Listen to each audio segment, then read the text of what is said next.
Hello guys, this is your negosyanteng Singked, and mahilig ka ba sa coffee? And mahilig ka bang tumambay sa coffee shop?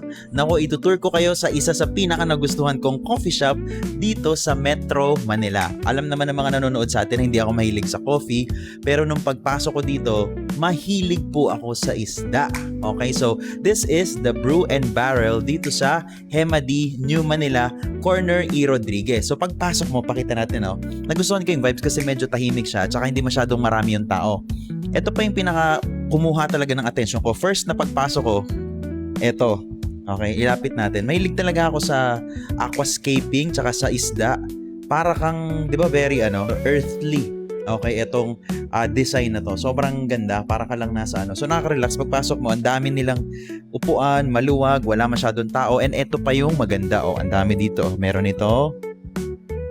Okay, sige, pakita natin. Meron din ito. Diba?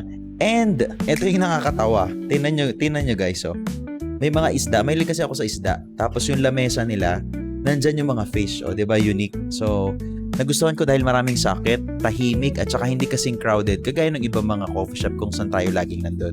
Ito pa, meron ditong medyo papasok na room. Dito ako tumambay. Ayan, tingnan natin. Dito. So, mahilig talaga ako sa discus. Sa mga nakakaalam, pakita mo doon. Ayan. So, na-inspire talaga ako kasi ang daming isda. Yan lang talaga yung nagustuhan ko, and sobrang tahimik talaga dito. Kaya kung naghahanap na kayo dito sa Brew and Barrel, and every Friday daw, meron silang live session, so pwede kayong maki-jamming doon. So, marami din silang saksakan, very tahimik, and reasonable din yung price nila. Okay guys, so na-try ko yung kanilang salted Irish, so with ice, so okay naman siya. Masarap din naman, lasang kape. Okay, medyo sweet kasi nga hindi ako mahilig sa sobrang tapang na kape. And yung kanilang creamy chicken carbonara, so masarap siya guys. Ito, and titikman natin yung kanilang seafood marinara. Masarap to. Bilang mahilig ako sa pasta, masarap to. Ito naman. Ayan, red sauce yung kanilang seafood marinara. Okay, let's taste it with one shrimp and one little bite para matikman natin kung anong lasa ng seafood marinara. Sweet.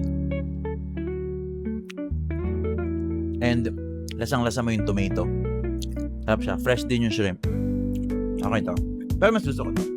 Mas gusto ko tong seafood, itong chicken carbonara. Yun lang. Ayun lamang naman. Meron din silang mga books dito, nakita ko. Tingnan nyo, may mga books din dito. Pwede kang magbasa kung bookworm ka, kaysa pumunta ka sa library, di ba? May mga ganyan din. So, hindi po ako paid doing this. Natuwa lang ako sa kanila, kaya vinlog ko for them. Ayun lang. Thank you so much for watching, and visit na kayo dito. Walking distance lang to sa place ko. Bye! Ang kanilang business hours ay every 7 a.m. to 12 midnight. So yun lang, ang ganda ng place talaga, wala akong masabi. Pakita natin ulit, and very friendly and accommodating ang kanilang mga staffs. Ayun lang, thank you so much, and this is your negosyanteng Singked, and see you! Bye!